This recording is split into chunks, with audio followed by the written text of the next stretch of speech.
Bienvenidos y bienvenidas a su programa Monseñor Romero y la misión del Evangelio.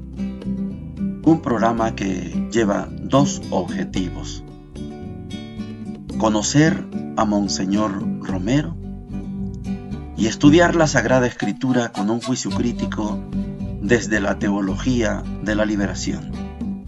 Cada día tendremos un encuentro con Monseñor Romero y con el Dios de Jesús.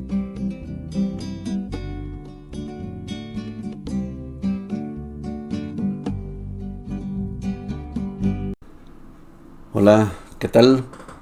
Este es su programa Monseñor Romero y la misión del Evangelio.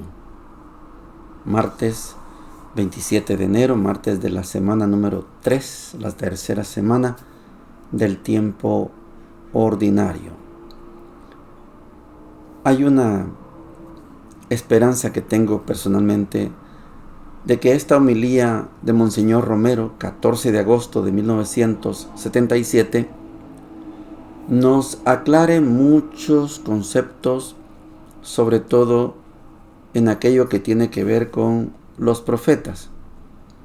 Monseñor está exponiendo en la víspera de la fiesta de la Asunción. 15 de agosto es la fiesta de la Asunción, el momento en que María es llevada en cuerpo y alma al cielo. Esto es un dogma que se decretó en 1950. En la víspera necesitamos estudiar ese profetismo.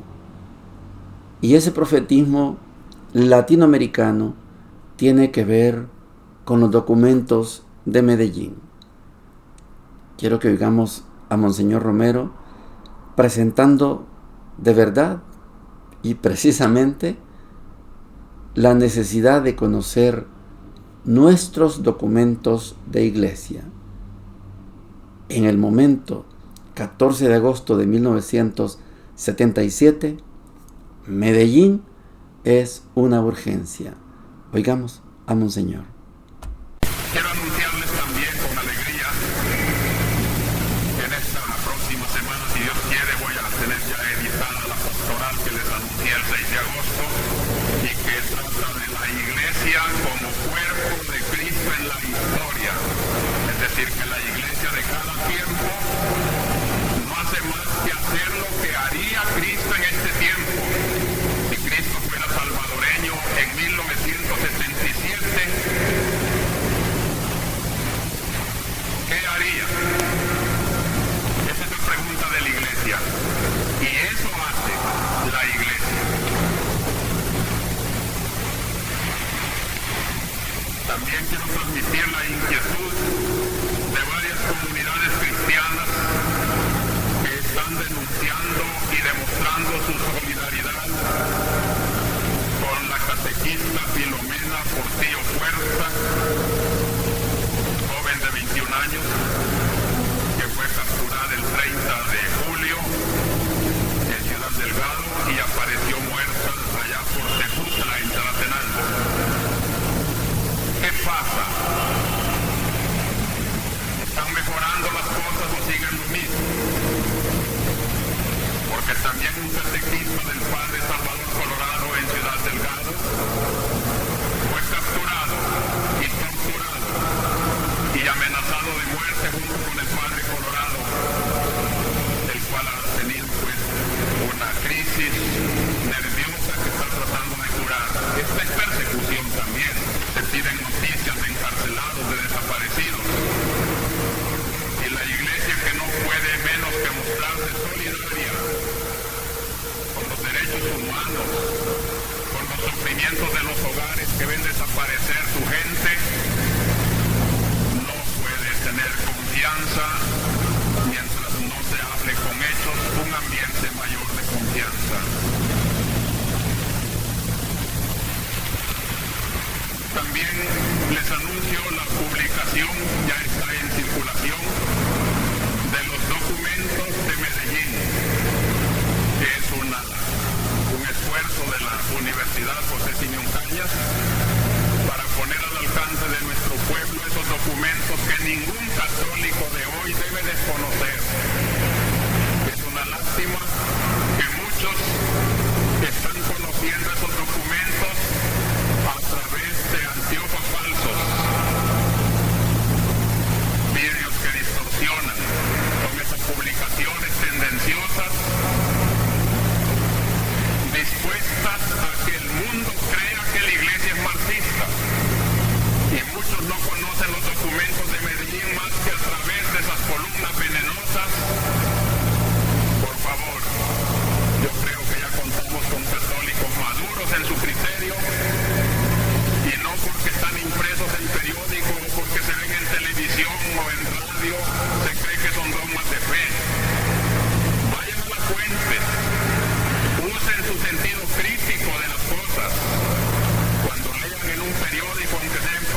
Comencemos por esas definiciones de lo que es un profeta. Profeta es una persona que conoce la realidad. Si alguien no conoce la realidad, difícilmente va a llegar a ser un profeta. Después de conocer la realidad, el profeta, la profeta, va a ser escogida por Dios para dar el mensaje de Dios en esa realidad. Si alguien no conoce la realidad, Dios no lo necesita, porque Dios lo que busca es que usted y yo, como profetas, transformemos la realidad. Monseñor Romero está introduciéndonos en ese mensaje del profeta, así se llama la homilía, 14 de agosto de 1977. Está precisamente después de haber anunciado la segunda carta pastoral. La primera fue en la Pascua, abril 77, y ahora estamos en agosto 77, cuando ya dio a conocer su segunda carta y falta la impresión y empezar a distribuirla. Pero Monseñor está hablando de conocer los documentos de Medellín. ¿Qué dice la gente adversaria a la iglesia? Que esos documentos son comunismo, marxismo. Y como Monseñor Romero está dándonos catequesis sobre los profetas, sobre las profetas, lo primero que tenemos que hacer es conocer los documentos, conocer la carta pastoral, conocer la realidad. Cuando ya conocemos, adquirimos criterios para que nadie nos engañe. Esto es ser un profeta. En la iglesia, cuando nos bautizamos, chiquititos o grandotes, cuando usted va a un bautizo, usted va a escuchar que el padre o el diácono que está haciendo la ceremonia del bautismo habla que a partir del bautismo todos y todas somos sacerdotes, profetas y reyes. Sacerdotes porque podemos interceder unos por otros, podemos orar unos por otros, como cuando fallece alguien, vamos al rezo de la novena. Somos profetas porque estamos llamados a anunciar, a denunciar y a poner la vida nuestra al servicio de Dios, por eso que anunciamos y por eso que denunciamos. Y somos reyes, porque reyes significa servir. No es para que me sirvan, eso no es reinado. El reino de Dios no es así. El reino de Dios es: yo soy rey, pero en cuanto yo le sirvo a usted.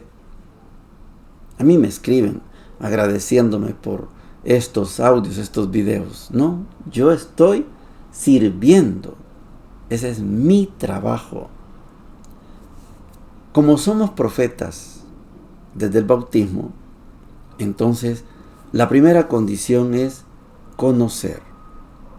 Conocer para que nadie nos hable en mal de nadie y nadie nos pueda engañar. Si voy a ver una película, no tengo que, dice Monseñor, saber si está acorde a mi edad. No hace falta. Mi criterio es suficiente. Yo decido qué ver, yo decido qué no ver. Yo decido a dónde ir, yo decido a dónde no ir. El profeta, vamos a pensar en los comunes y corrientes como usted y yo, profetas. Primero hay que conocer la realidad y después estar atenta a que Dios me diga, debes decir esto. Si conozco la realidad, seguramente Dios me va a enviar a transformar esa realidad. Ahí hay un montón de adversarios diciendo que esto es marxismo, comunismo.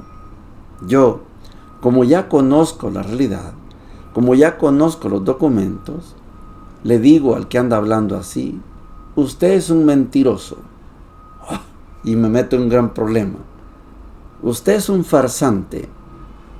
Esto que está escrito aquí es doctrina pura. Esto es documento de iglesia. La segunda conferencia del episcopado latinoamericano, documentos de Medellín. El señor John Rockefeller dijo que si estos documentos se ponen en práctica, están en peligro nuestros intereses, refiriéndose a los intereses de los Estados Unidos. Tiene razón. Medellín pone en riesgo los intereses del imperialismo, porque en Medellín está clara la opción por los pobres.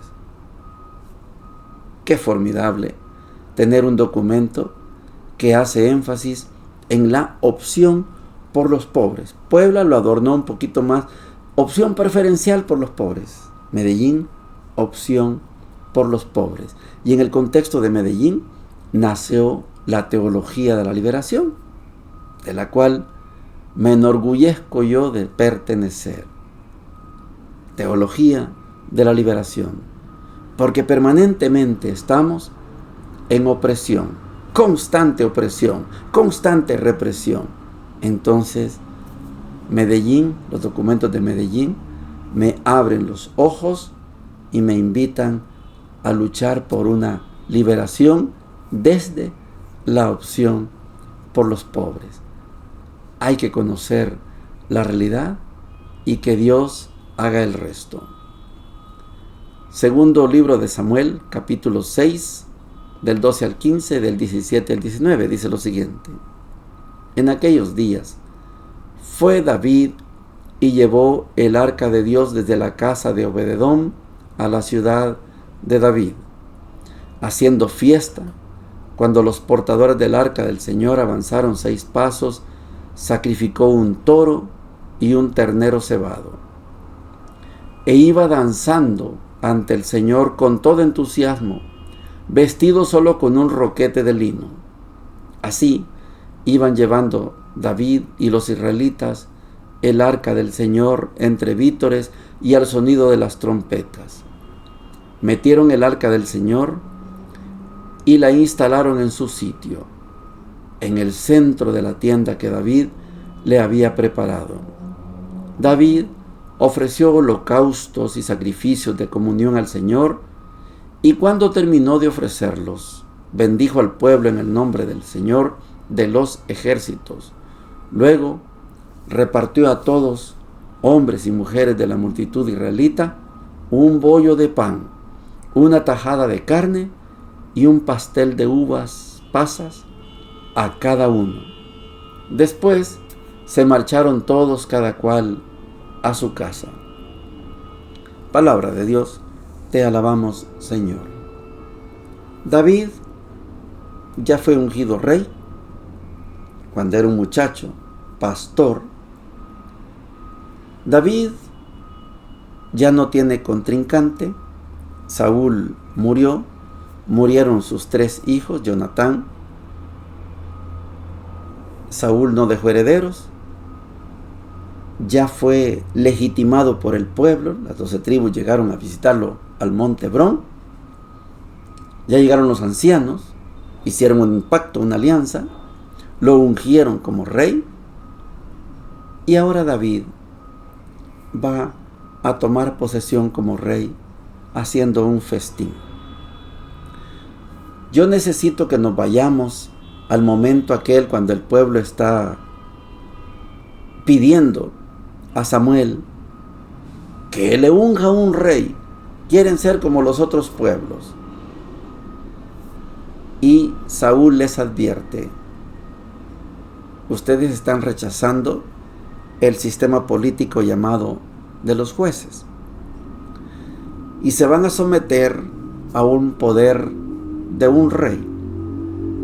No importa, dice el pueblo. Y Dios le dice a Samuel, dales, úngeles un rey. Y escoge a un guerrero, Saúl, magnífico, grandote, poderoso.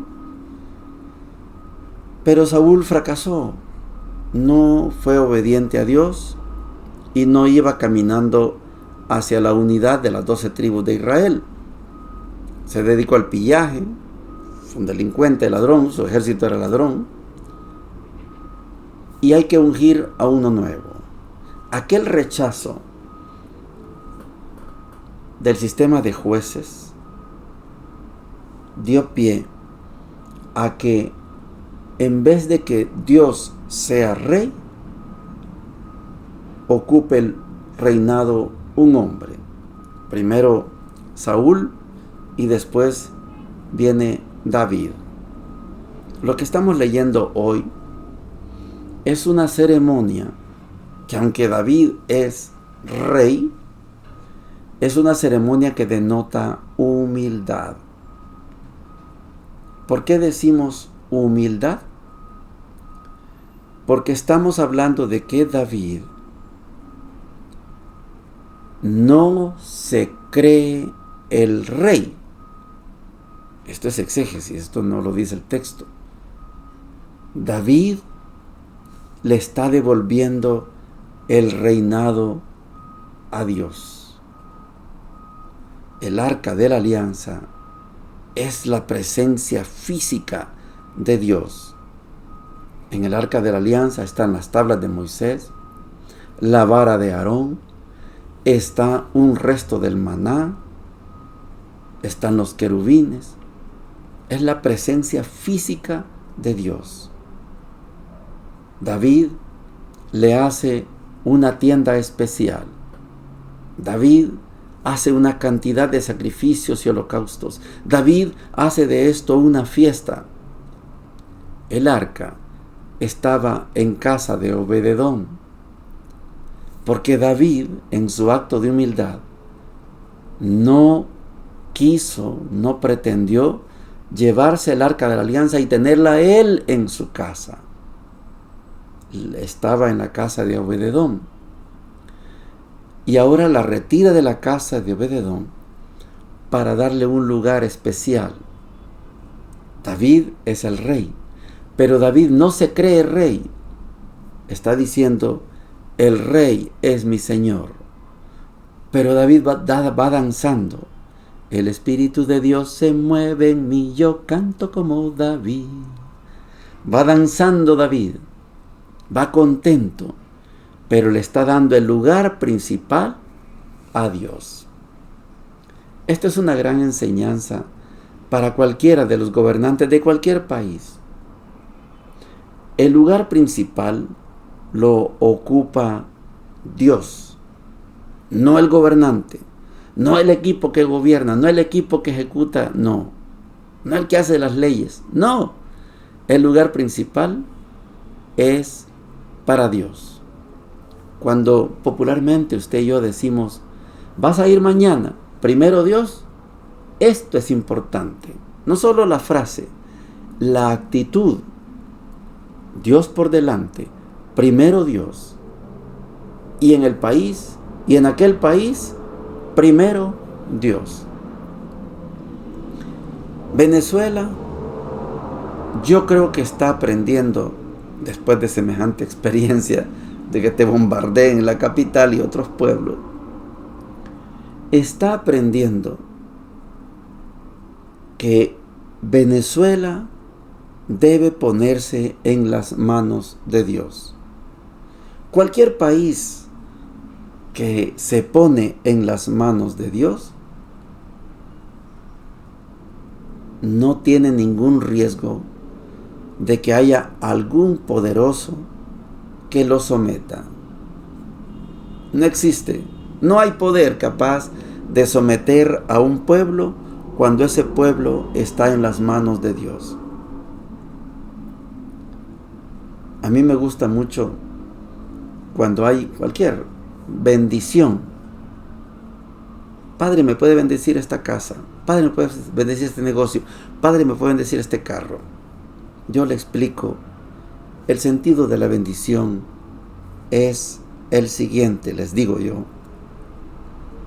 Cuando invocamos a Dios en esta casa, en este negocio, en este carro, estamos diciendo, aquí solo vive Dios. Aquí no cabe nadie más, aquí no cabe nada más que Dios. Hacemos la oración, me pongo el ornamento y echamos el agua y hacemos la bendición. Cuando usted tiene conciencia de que su casa es casa de Dios, ¿qué le puede pasar? ¿Va a venir un invasor a tirarle una bomba? No existe eso. Dios primero Dios. David se convierte hoy en un ejemplo de gobernante. El gobernante le da el primer lugar a Dios. Después vendrá a querer hacer un templo. David, no David, tú no. Lo va a hacer tu hijo. Y Salomón va a construir el primer templo. Pero la figura que David usa hoy es la figura desde la liberación de Egipto hasta la conquista de la tierra de Canaán. Dios es el centro de ese pueblo. Se había perdido esa idea con el rey Saúl. Saúl nunca usó ni le dio el lugar primordial a Dios, nunca puso el arca. No, David sí. David pone en el centro a Dios. Danza, celebra holocaustos, sacrificios, reparte comida, hace de eso una gran fiesta. Ya no está Dios en la casa de Obededón, ahora está en una tienda, en medio del pueblo, porque Él es el rey. Esto es bonito de parte del rey David. Marcos 3, 31 al 35, dice lo siguiente. Llegaron su madre y sus hermanos, y quedándose afuera, lo mandaron llamar. La multitud estaba sentada alrededor de Jesús y le dijeron, tu madre y tus hermanos te buscan allí afuera. Él les respondió, ¿quién es mi madre y quiénes son mis hermanos? Y dirigiendo su mirada sobre los que estaban sentados alrededor de él, dijo, estos son mi madre y mis hermanos, porque el que hace la voluntad de Dios, ese es mi hermano, mi hermana y mi madre. Palabra del Señor, gloria y honor a ti, Señor Jesús. Marcos 3 debe ser inolvidable. ¿Por qué Jesús en Marcos está presentado como el Hijo de Dios? Y si Marcos presenta a Jesús como el Hijo de Dios, entonces no solo es hijo de María. Y si Jesús tiene más hermanos, el Hijo de Dios no solo es hermano y es hijo. El Hijo de Dios, según Marcos, es un hermano, un hijo de todo el pueblo. Porque a eso vino Jesús, a formar un nuevo pueblo. Allá te busca tu madre y tus hermanos. ¿Quiénes son mi madre y mis hermanos? Estos que están aquí Sí, estos, los que creen. ¿Quién es mi madre y mis hermanos? Estos son mi madre y mis hermanos. Porque el que hace la voluntad de Dios, ese es mi hermano, mi hermana y mi madre. Marcos 3, 31 al 35. ¿Rechaza Jesús a María? No. Eso les gustaría a los hermanos de las iglesias protestantes. No es esa la intención. Si Jesús hubiera dicho en Marcos 3, 31, 35, esa mujer no es mi mamá, esos no son mis hermanos. Si hubiera dicho así, si el texto dijera eso, aplaudirían los hermanos detractores. Y ya ven, ahí anda María, y ven que Jesús tiene más hermanos. Eso déjeselo a los historiadores, a los arqueólogos, paleontólogos y todos los ólogos. ¿Qué es lo importante en Marcos 3, 31, 35?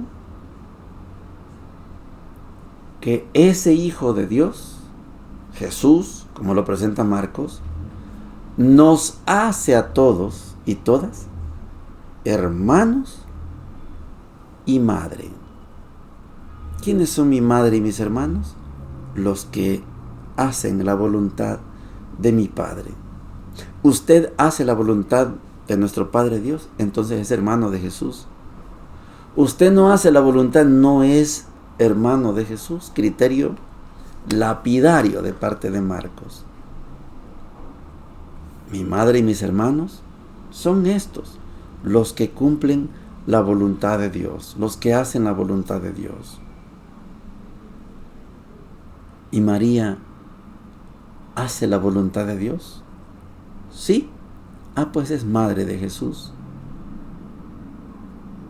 ¿Y los hermanos de Jesús hacen la voluntad de Dios? Pues son hermanos de Jesús. ¿Y aquel y aquella hacen la voluntad de mi Padre? ¿Hacen la voluntad de Dios? No, no son hermanos de Jesús. Así sean bautizados, así vayan al culto, así den el diezmo. Si no hacen la voluntad de Dios, no son hermanos de Jesús. Si no hacemos la voluntad de Dios, no somos hermanos de Jesús. Pero si hacemos la voluntad de Dios, entonces sí, somos hermanos de Jesús. Somos mamás de Jesús. Esto marca lo que les he dicho, una gran diferencia con el Antiguo Testamento. Ayer, el mismo amigo de la iglesia que les mencionaba me manda unas predicaciones y le digo yo, no me gustan las predicaciones que exaltan el Antiguo Testamento, me gustan las que exaltan el Nuevo Testamento. Porque allá en el Antiguo Testamento, esto que está diciendo Jesús en Marcos sería imposible. Imposible, porque Dios no tiene hijos. Porque Dios no tiene madre. Porque Dios no tiene hermanos. En el Antiguo Testamento no. En el Antiguo Testamento Dios es altísimo, lejano, físicamente presente en el Arca de la Alianza, como lo presentó David. Pero ahí está presente físicamente en una tienda, porque ahí desciende la neblina, la Shekinah, y en ese momento hay presencia de Dios. Pero en el Nuevo Testamento, ese Dios lejano, ese Dios de la Shekinah, de la neblina, del Arca de la Alianza, quedó atrás. Y vino una nueva imagen de Dios. Es de la que vivimos usted y yo como cristianos y cristianas. Jesús en persona. Jesús es Dios en persona. Jesús es el Hijo de ese gran Dios, y por eso decimos, Jesús es el Hijo de Dios. Y si hacemos la voluntad de Dios, Jesús nos hace hermanos suyos. Y si somos hermanos de Jesús, entonces somos hijos de Dios Padre. Esto no aplica para el Antiguo Testamento. Esto no era posible en el Antiguo Testamento. Marcos inaugura un nuevo tiempo. Inaugura el tiempo de Jesús. Y ese tiempo de Jesús hace de la humanidad, la que cumple la voluntad de Dios, su familia. Esto no es posible en el Antiguo Testamento. Esto tenemos que entenderlo en el Nuevo Testamento. Por eso debemos cruzar la frontera. Dejemos atrás el Antiguo Testamento e inauguremos el Nuevo Testamento. El Antiguo quedó atrás. Usted y yo somos hijos del Nuevo Testamento. Pero Padre, ¿podemos leer el Antiguo? Claro que sí, hay que leerlo. Es palabra de Dios. Pero ese Antiguo Testamento no tiene la misma fuerza, la misma intensidad que el texto del Nuevo Testamento. Allá no era posible ser hijos de Dios, ser madres de Dios. No, eso no es posible. En el Nuevo sí. En este Nuevo Testamento sí. Aquí la iglesia, aquí el pueblo, somos hermanos y hermanas. Así nos saludamos. Dios le bendiga, hermano. Bendiciones, hermano. Buenas noches, hermano. Esto funciona así. En el Nuevo Testamento, el pueblo de Dios está formado por madres y hermanos de Jesús, si hacemos la voluntad de Dios. Bendiciones para todos y para todas. Hemos presentado Monseñor Romero y la misión del Evangelio. Hasta la próxima.